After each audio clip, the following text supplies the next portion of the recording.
Olá, esse é o Expresso Sindimepa, um podcast do Sindicato dos Médicos do Pará, sobre atualidades e informações. Siga nosso perfil na sua plataforma preferida e acompanhe todos os episódios. Bom dia, boa tarde, boa noite. Chegamos à edição de dezembro do melhor, mais importante podcast sobre a classe médica, talvez do Pará. Eu sou Alexandre Nascimento, jornalista, do lado aqui do Dr. Eduardo Amoras, na apresentação do Expresso Sindimepa, né, doutor Eduardo? Isso, queria agradecer a participação de todos, em especial do nosso convidado hoje, doutor Ideraldo Cabeça, que responde pelo Conselho Federal de Medicina, a sua diretoria, assim como a Comissão Regional Estadual de Residência Médica do Pará. E vamos em frente. Vamos em frente. Como todos os programas, as edições anteriores, a gente aborda temas sempre ligados à classe médica, né, doutor Eduardo? Correto. E dessa vez a gente vai falar dos ainda que estão se formando como médicos, né, os residentes, que também tem uma causa a ser. Me corrija se eu estiver errado sobre o termo, né? Tá certo? Isso. Então, que é importante lutar também pelos residentes, né, de medicina. Isso. Na verdade, a nossa intenção hoje é discutir os desafios da residência médica, não só em relação ao âmbito estadual, mas até nacional, com o doutor Ideraldo. Esse é um tema bem interessante porque cuida de uma transição, onde o jovem médico graduado inicia o desafio de uma área de atuação numa especialidade que vai servir à sociedade. E bem-vindo, Ideraldo. Sua palavra de chegada. Muito obrigado pelo convite, é um prazer enorme estar aqui falando sobre um tema muito caro, que é a residência médica, né? Como o próprio Eduardo comentou, é um assunto de alta relevância, porque nós temos em torno de 600 mil médicos no Brasil, mas nem todos conseguem acesso à residência médica. Para vocês terem uma ideia dessa dificuldade, no Brasil, nós temos a formação aproximadamente de 43 médicos que terminaram o curso de medicina, né? Então, alunos concluintes do curso de medicina tornam-se médicos. Só que nós temos em torno de 25 mil vagas. 60% consegue, 40% não consegue. Se todos precisassem entrar numa residência médica, nem todos conseguiriam, porque nós não temos vagas suficientes. Isso ocorre em todo o país, principalmente na região norte, há uma dificuldade. Nós temos melhorado esse aspecto e nós vamos conversar sobre tudo isso daí ao longo aí da nosso bate-papo. Isso, justamente é o nosso primeiro episódio, né, doutor Eduardo? Falar justamente sobre esse panorama da residência médica, né, aqui no estado, também em nível nacional, porque o residente de hoje é aquele médico que vai cuidar, de repente, ser diretor de um hospital no futuro, né, doutor? De, sei lá, algo muito grandioso dentro da profissão. Então, o senhor, por exemplo, doutor Ideraldo, né? O próprio doutor Eduardo também, sobre o currículo de vocês. Um dia vocês foram residentes. Isso mostra, então, a importância da residência para se tornarem grandes profissionais, que hoje exercem cargos, né, de alto escalão, vamos assim dizer, nos hospitais, no Conselho Federal de Medicina, teve que passar pela residência. A residência lhe preparou para isso? Sim, ajudou. Então, aproveitando a sua fala, meu nome é Ideraldo Cabeça, né? Agradeço imensamente aí essa oportunidade. Eu sou médico neurologista, formei-me aqui no Pará em 1991 e desde então tenho lutado pelo direito do médico, da população, me aprimorando de forma gradual. Por vontade dos colegas médicos, chego ao Conselho Federal de Medicina, sou diretor de comunicação inicialmente, atualmente diretor de tecnologia da informação, e a gente tem implantado várias formas aí de melhorias para o médico. Especificamente na área da residência médica, eu fui representante, até bem pouco tempo, do Conselho Federal de Medicina, dentro da Comissão Nacional de Residência Médica. A Comissão Nacional de Residência Médica é onde ela é ligada ao MEC, composta por vários membros, tanto do governo, representantes do CONAS, CONASEMES e representantes da classe médica. nós temos representantes dos sindicatos, temos representantes de autarquias federais, temos representantes do Conselho Federal de Medicina, da Associação Médica Brasileira e outros. E lá é que ocorre tanto credenciamento, recredenciamento.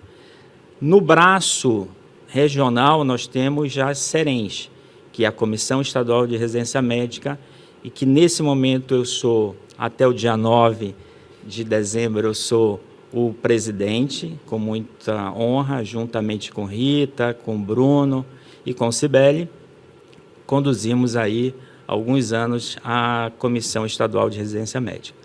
Nesse cenário, nós temos visitado inúmeras regiões do estado do Pará. Então, nós temos aproximadamente 1.000 vagas de residência médica, 950 vagas aproximadamente de residência médica, nem todas ocupadas. Nós temos uma ociosidade em torno de 22% no estado.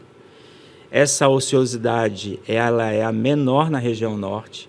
Nós temos, por exemplo, Rondônia com 50% de ociosidade, o que é uma preocupação, algo que a gente precisa se debruçar. E onde ocorre essa ociosidade? Medicina de família, clínica médica, pediatria, neonatologia. Então, mesmo em anestesiologia, onde há um fomento nos últimos anos, dedicação inclusive da Comissão Nacional, nessas avaliações de residência médica, nos programas de residência médica, nós temos dificuldade e a gente precisa entender esse cenário e fazermos, inclusive, um questionamento. Por que essa ociosidade, não na região norte, mas no Brasil como um todo, existe essa ociosidade? Que vem diminuindo. Se eu fizer um ato comparativo em torno de 2010 para 2024, essa ociosidade que outrora era de 47%, ela vem caindo gradativamente. Mas são cenários dessa dificuldade que nós temos de avaliação. Deraldo, Eduardo Amoras, diretor de comunicação do Sindimepa, mas também um ex-residente de cirurgia pediátrica. Como mudou a residência médica? Eu completei 38 anos de formado há uma semana atrás. A residência médica, ela tem o nome residência médica porque na minha geração nós morávamos no hospital. Eu tinha um quarto no hospital, eu tinha uma acomodação, uma cama, um armário, e eu literalmente passava o meu dia inteiro no hospital. Hoje o residente ele tem embaixo do braço um regimento que o apoia em relação à carga horária e a direitos, deveres. Dentro do que você falou neste cenário de tanta ociosidade, no contraponto, qual a residência que hoje é mais procurada no estado? E falando desta, nós temos quantas vagas, quantos programas de residência médica e quais aquelas que têm o maior número de disponíveis opções para os novos formandos de medicina? A gente precisa entender que existe números e existe proporção. Se nós formos falar de proporção, nós temos dermato, neurologia, neurocirurgia, como hoje aquelas que são mais disputadas em relação à residência médica. Uma proporção semelhante, às vezes, ao que ocorre no sul do país, sudeste do país. Por outro lado, em número de vagas, nós temos clínica médica, medicina de família e comunidade, que tem tido um suporte muito grande, seja pelo governo federal, pela própria Comissão Nacional de Residência Médica, seja a nível estadual, de aporte de número de vagas, né, em relação a isso. Então, além disso, a anestesiologia aumentou bastante, de forma considerável. Cirurgia geral, pediatria também. Então, as áreas básicas, ginecologia e obstetrícia, pediatria, clínica médica, cirurgia geral, são aquelas que têm o maior número, proporcionalmente, de vagas. nós temos em torno de 950 vagas, volto a dizer, 22% de ociosidade dessas vagas.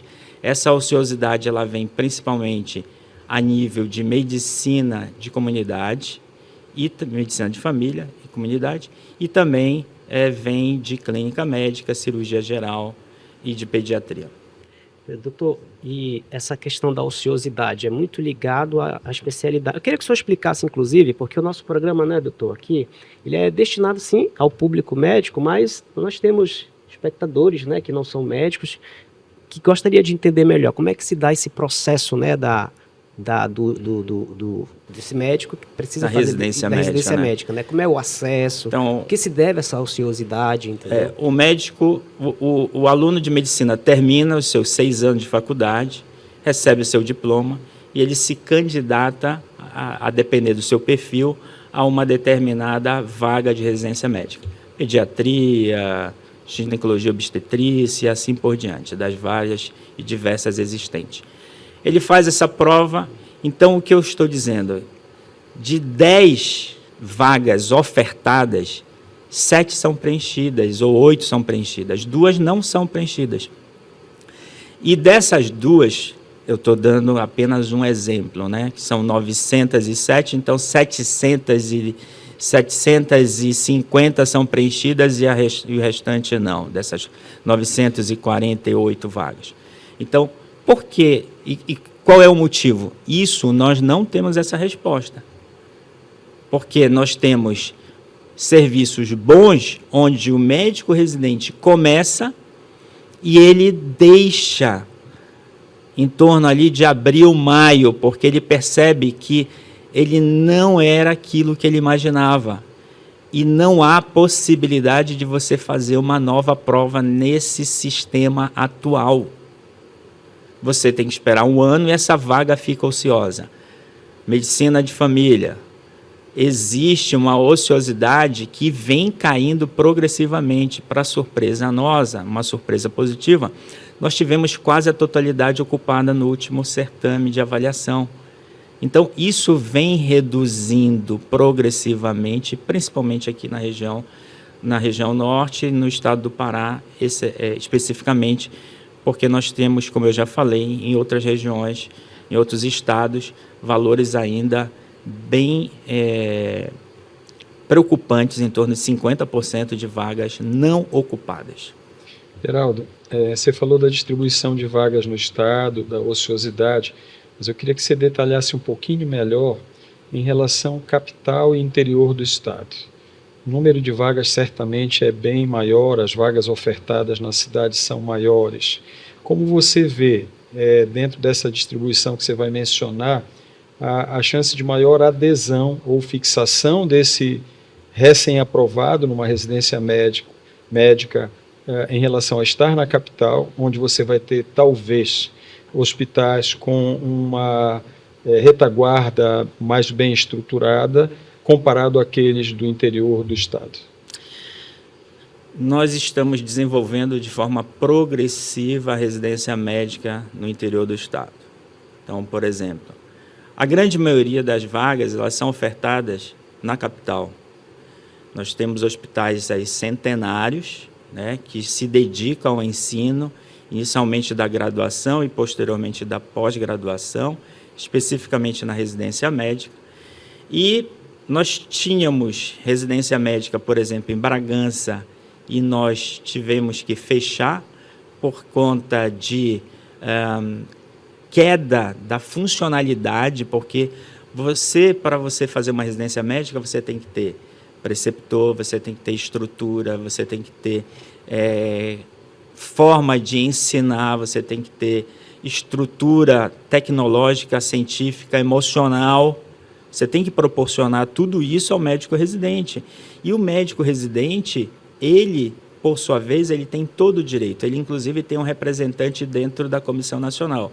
Se, porventura, ocorre uma denúncia, essa denúncia ela vai para a Comissão Estadual e vai para a Comissão Nacional, mas essa denúncia ela pode ir direto para a Comissão Nacional. E esse médico residente ele tem o seu respaldo tecnológico que deve ser alcançado, independente do local onde ele esteja. Ele tem que ter seu respaldo emocional, independente do local que ele esteja. Então, voltando à pergunta inicial, nós temos o maior número de vagas, em torno de 98% na capital. Isso, não obstante isso, nós conseguimos termos vagas agora em Castanhal, em Ananindeua, recentemente em Altamira, através da Universidade Federal do Pará. Em Santarém, nós temos um núcleo muito bem estruturado, fundamentado, com inúmeros programas, né? Recentemente, inclusive, com cirurgia oncológica sendo avaliado. Então, isso mostra que é potencial. Inclusive, nós temos transplante no interior do Pará. Então, há um crescimento do interior do Pará e, com isso, progressivamente, com a entrada de universidades, professores, preceptores, especialistas na área, apresenta esse desenvolvimento. Isso é muito bom. Nós temos vários dados de que um local onde tem ensino, ele tem uma educação populacional, ele tem um olhar diferenciado para essa população, ele tem um retorno a essa população. Então, nada melhor do que as políticas públicas otimizarem a educação, né? Seja no sentido estrutural para áreas básicas da educação, mas especificamente no que nós estamos falando, na residência médica, há essa necessidade de ter um apoio governamental para que nós possamos ter, de forma estruturada, para assessorar essa população, para dar um retorno a essa população melhor diferenciado. E isso é possível, nós temos vários guidelines e papers de orientação nesse sentido. O senhor falou em dar o retorno para a população, então automaticamente vem aquela pergunta, de que forma a ociosidade em curto e a longo prazo ela traz prejuízo para a própria profissão, para a população? A gente precisa entender o que está acontecendo no jovem médico. A gente precisa entender. Porque às vezes você faz uma determinada diretriz, seja ela qual for, sem ouvir, sem dialogar, sem discutir. Então, por que o médico ele não está, por exemplo, fazendo medicina de família? Porque nós oferecemos 10 vagas, inicialmente 2 eram preenchidas, depois passamos para 6 preenchidas e recentemente 8. É lógico que nós temos estruturas onde 10 vagas são ofertadas e 10 vagas são preenchidas. Será que precisa melhorar a estrutura desse local? Será que precisa melhorar a condição emocional para esse médico residente? Será que precisa mostrar que existe um retorno a toda essa dedicação de anos nessa formação? Então, a gente precisa conversar com o médico jovem, e isso eu acho que cabe ao Sindicato dos Médicos, Conselho Federal, Conselho Regional, né, a Associação Médica Brasileira, a ouvir o que esse médico está pensando. Existe uma publicação realizada em 2022, numa pesquisa com os médicos residentes no estado de São Paulo. E foi perguntado para ele qual é a sua principal dificuldade nesse momento que você está vivenciando a residência médica. 1, financeira. 2, assédio. 3, não tenho tempo para me dedicar ao estudo teórico. Então, essas pesquisas elas precisam ser ampliadas, e isso é possível. Nós precisamos, repito, nós precisamos ouvir o médico jovem. A base da pirâmide ela está mudando de forma rápida em virtude do grande número de faculdades de medicina aberta ao longo dos anos. Bem, queria agradecer em nome do Sindicato dos Médicos a presença do Dr. Ideraldo Cabeça encerramos o nosso primeiro episódio do Expresso Sindimepa, tratando dos desafios e panorama da situação da residência médica no nosso estado e no país. Convido a todos para, na próxima semana, seguirmos o assunto que é de interesse para todos os colegas do Sindimepa e de toda a categoria médica do estado. Olá, esse é o Expresso Sindimepa, um podcast do Sindicato dos Médicos do Pará, sobre atualidades e informações. Siga nosso perfil na sua plataforma preferida e acompanhe todos os episódios.